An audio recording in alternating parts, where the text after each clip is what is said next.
ஆண்டவராகிய இயேசு கிறிஸ்து நாமத்தில் அன்பின் வாழ்த்துக்கள்.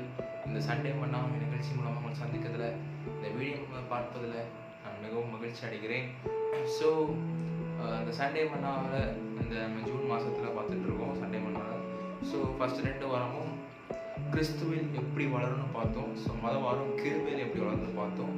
2வது வாரம் வேதாகம் வாசிப்பில் எப்படி வளரணும்னு பார்த்தோம்.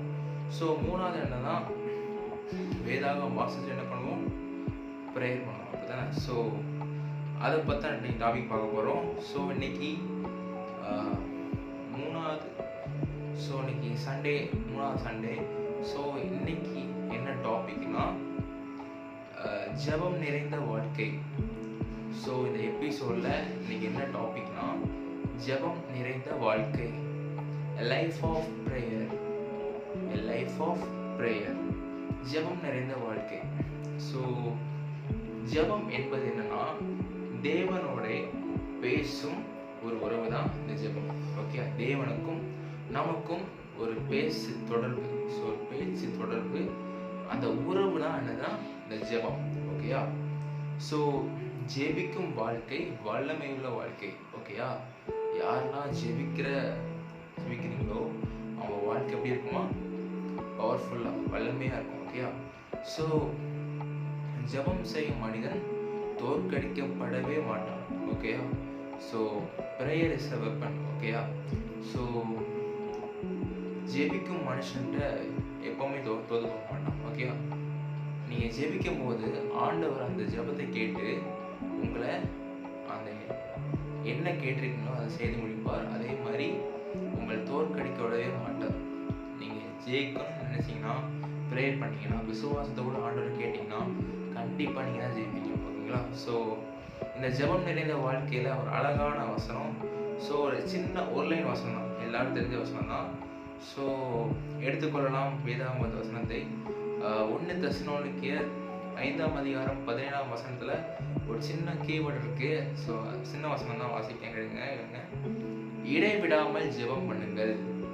அவ்வளோதான், இடைவிடாமல் ஜெபம் பண்ணுங்கள். Pray without break. ஓகேயா? Pray without break. இடைவிடாமல் ஜெபம் பண்ணுங்கள்.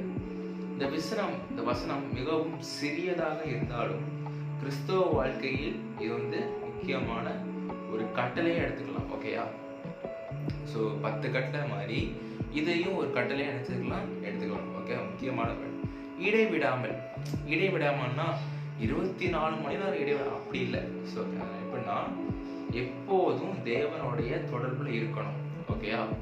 ஸோ நம்ம கான்டாக்ட் லிஸ்ட்டில் எப்பவும் ஒரு மனிதரில் பேசுகிற கான்டாக்ட் லிஸ்ட்டில் நம்ம எப்பவும் நம்ம அந்த நபரோட கான்டாக்ட் எப்பவுமே நம்ம மொபைலில் இருக்கோம். அப்படி தானே? அதே மாதிரி நம்ம வாழ்க்கையில் எப்போதும் தேவனுடைய உறவு எப்படி இருக்கணும், தொடர்பில் இருக்கணும். ஓகே, 2வது என்னன்னா எந்த சூழ்நிலையிலும் தேவனை நம்பணும். மனுஷனை நம்புவதை பார்க்கிலும் யாரை நம்பணுமா, தேவனை நம்பணும். ஓகேயா? ஸோ 3வது பாயிண்ட், ஜெப வாழ்க்கையை தொடர்ந்து வைத்திருங்கள். ஓகேயா? ஸோ ஜெப வாழ்க்கையை ரொம்ப முக்கியம், அதை உங்கள் வாழ்க்கையை விட்டு நீக்கிறாங்க. ஓகே, 2வது பாயிண்ட், ஜெபம் பண்ணுங்கள். ஸோ ஜெபம் என்பது தேவனோடு பேசுவது. ஓகேயா?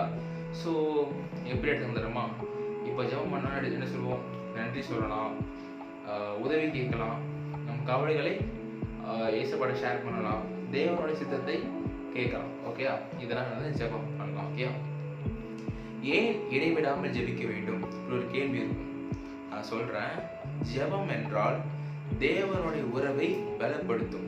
எப்போ இடைவிடாமல் ஜெபிச்சா தேவனோட உறவை, அவருக்கும் நமக்கு இருக்க கனெக்ஷன் உறவை அதை எப்படி ஸ்ட்ரென்தன் ஆக்கும். 2வது என்ன பண்ணணும்னா சோதனைகளில் தைரியம் தரும். எப்பேற்பட்ட எந்த விதமான சோதனை இருந்தாலும் நம்ம ஜெபிக்கும் நபராக இருந்தோம்னா கண்டிப்பாக என்ன செய்வோம், நம்மளுக்கு நல்ல தைரியத்தை ஆண்டவர் கொடுப்பார். ஓகே? ஸோ 3வது என்னன்னா சமாதானத்தை கொடுப்பார். ஓகே, நம்ம ஜெபிக்கும் போது நம்ம மனதளவில் ஒரு சமாதானம், ஒரு பீஸ்ஃபுல்லான, ஒரு ஹார்ட்ஃபுல்லான பீஸ்ஃபுல்லாக நம்ம ஃபீல் பண்ணுவோம். ஓகேயா? 4வது என்ன பண்ணுவோம்னா தேவனுடைய வழிநடத்தலை பெற உதவும். ஓகேயா? ஸோ எந்த வழி நடக்கணும், இது சரியா தப்பான்னு சொல்லி தேவன் நம்மளுக்கு வழிகாட்டுவார். ஓகே, ஜெபம் நிறைந்த வாழ்க்கை. ஒரு விசுவாசி காலையில் ஜெபிக்கணும், வேலை நடுவிலும் தேவனை நினைக்கலாம், படிப்பு வேலையிலும் தேவனை வேண்டலாம். இரவில் செய்த நன்மைகளை நன்றி சொல்லலாம். ஓகே, இதுவே இடைவிடாத ஜெப வாழ்க்கை ஆகும். ஓகே, அதனால என்ன செய்யணும்? காலையில் எழுந்து ஜெபிக்கணும். நீங்கள் வேலை இடத்துல இருந்தாலும் சரி, இல்லை படிக்கிற இடத்துல இருந்தாலும் சரி, எந்த இடம்னாலும் நீ ஜெபிக்கலாம். ஸோ இரவு ஜெபிக்க மறந்துடாதீங்க. அந்த நாளில் ஆண்டவர் செய்த நன்மையை சொல்லி சொல்லி நீங்கள் நன்றி சொல்லி ஜெபிக்கலாம். ஓகே, ஸோ முக்கிய செய்தி என்னன்னா, ஜெபம் வந்து இந்த கிறிஸ்டியானிட்டி மட்டும்தான் ப்ரேயர் பண்ணணும் அப்படின்னு இல்லை. ஸோ அது தேவனோட தினமும் இருக்கும் ஒரு உறவு. ஸோ அதனால அந்த உறவை விட்டுறாதீங்க, டெய்லி அதை ஃபாலோ பண்ணுங்க.